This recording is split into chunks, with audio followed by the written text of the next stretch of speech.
Bonjour à tous et à toutes, soyez les bienvenus. Au nom du Père et du Fils et du Saint-Esprit, Amen. Nous sommes réunis au nom du Seigneur Jésus, qu'il soit toujours présent avec vous et avec votre esprit. En ces jours de rentrée, pour la plupart d'entre nous, un sentiment de fébrilité peut nous envahir.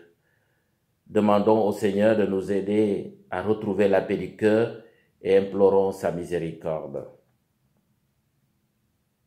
Prions le Seigneur. Dieu qui a envoyé ton Fils pour nous sauver et pour faire de nous tes enfants d'adoption, regarde avec bonté ceux et celles que tu aimes comme un Père. Puisque nous croyons au Christ, accorde-nous la vraie liberté et la vie éternelle par Jésus-Christ, ton Fils, notre Seigneur et notre Dieu, qui vit et règne avec toi dans l'unité du Saint-Esprit, maintenant et pour les siècles des siècles. Amen. Alléluia, Alléluia, Alléluia, Alléluia. Dans le Christ, Dieu réconciliait le monde avec lui.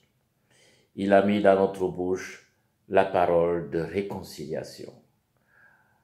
Alléluia, Alléluia, Alléluia, Alléluia. Le Seigneur soit avec vous et avec votre esprit. Évangile de Jésus-Christ selon saint Matthieu. Gloire à toi, Seigneur. En ce temps-là, Jésus disait à ses disciples, « Si ton frère a commis un péché contre toi, va lui faire des reproches, seul à seul. S'il t'écoute, tu as gagné ton frère. S'il ne t'écoute pas, prends en plus avec toi une ou deux personnes afin que toute l'affaire soit réglée par la parole de 2 ou 3 témoins.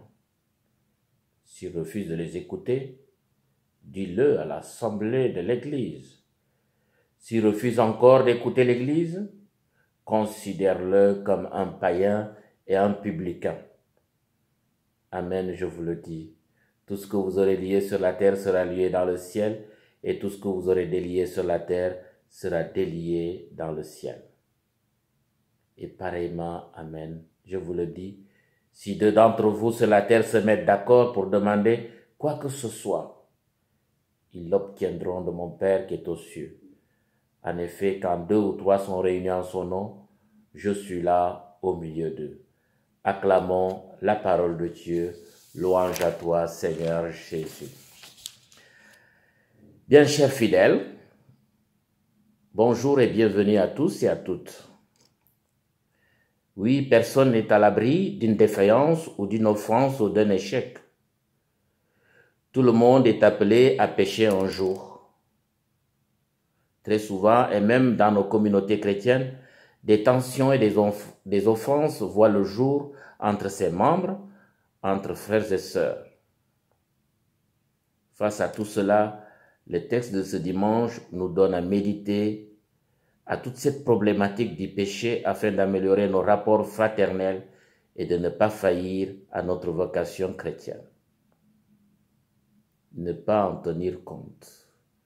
Dans le vivre ensemble, nous risquons d'être considérés comme des publicains et des païens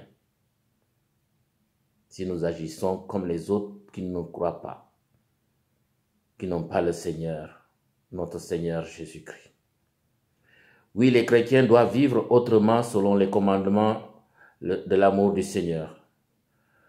Tous les chrétiens doivent vivre autrement selon le commandement de l'amour du Seigneur. Oui, tu aimeras ton prochain comme toi-même. C'est ainsi que Jésus donna ses consignes à ses apôtres et à tout disciple que nous sommes. Le chrétien doit faire la différence face aux publicains et aux païens. Les chrétiens doivent vivre au nom du Christ, le commandement de l'amour. Le devoir de soutien spirituel à l'endroit d'un frère pécheur ou d'une sœur pécheresse s'impose à tout chrétien. Oui, il passe par la délicatesse et une bonté requise pour aider tout disciple croyant. Le souci de Jésus, c'est de ne perdre aucun de ceux et de celles que le Père lui a donnés. Chacun de nous compte. Oui, la vie communautaire des croyants est à soigner au niveau de l'entente et de l'unité au nom du Seigneur, même si de nos jours la correction fraternelle est moins envisagée. En effet, au nom de la liberté, la notion de péché est devenue plurielle, car chacun la détermine selon son choix et ses convictions. L'idée d'une morale universelle pose problème. D'autres façons de faire et d'agir pour dénouer les conflits, réparer les offenses, les torts ont vu le jour. Les plaintes, les peines capitales, le sursis, la loi du talion, les emprisonnements, les flagellations, les travaux d'intérêt public, la liste est longue. Jésus, tout comme Paul, nous invite à la discrétion, à la patience et à la persévérance tant que cela demeure possible. La réconciliation est à promouvoir et l'amour du prochain devient le plein accomplissement de la loi. Celui qui aime les autres a accompli parfaitement la loi. Le devoir du chrétien est de toujours aimer le croyant pécheur.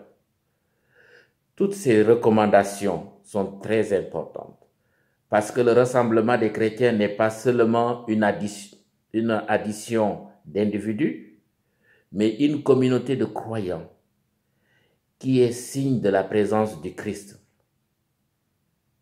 Cette communauté devient le Christ et rend efficace toute prière vers le Père. Tout manque d'amour, tout péché des membres pourrait être un trouble pour la présence effective du Christ en son sein. Les chrétiens sont les membres de son corps et Jésus en est la tête. C'est un enjeu qui touche la crédibilité du message évangélique ou du salut de tous et de toutes. C'est à cette mission d'harmonisation, de fidélité que le prophète Ézéchiel est appelé à faire comme la sentinelle pour la maison d'Israël. La bonne pratique de son métier sera le gage de salut et de justification pour les siens. Dans le cas contraire, c'est lui en personne qui paiera les pots cassés. Oui, être chrétien pour saint Paul, c'est vivre selon les commandements de l'amour. Toutes ces consignes ne peuvent se comprendre que comme une expression de la charité et ne doivent pas servir à une surveillance soupçonneuse sur les croyants et des discriminations entre eux, selon une certaine morale. Ces consignes nous invitent à un désir profond d'identification aussi réel que possible avec lui. Je veux nommer ici Jésus. Alors la prière du groupe ou de la communauté des croyants trouverait toute son efficacité dans cette union au Christ et elle devient celle du Christ. Tout ce que le Fils demande au Père des cieux, il l'exauce. Tout ce que la communauté va demander au nom du Christ, elle l'obtient. Oui, au nom de notre Seigneur Jésus-Christ, laissons-nous réconcilier entre nous, entre les frères, entre les pays.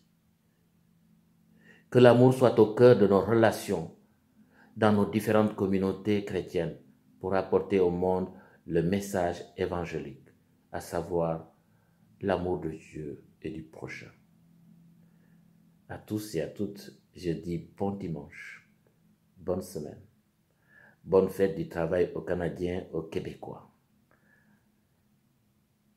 Le Seigneur soit avec vous et avec votre esprit. Que Dieu Tout-Puissant vous bénisse, le Père, le Fils et le Saint-Esprit. Amen.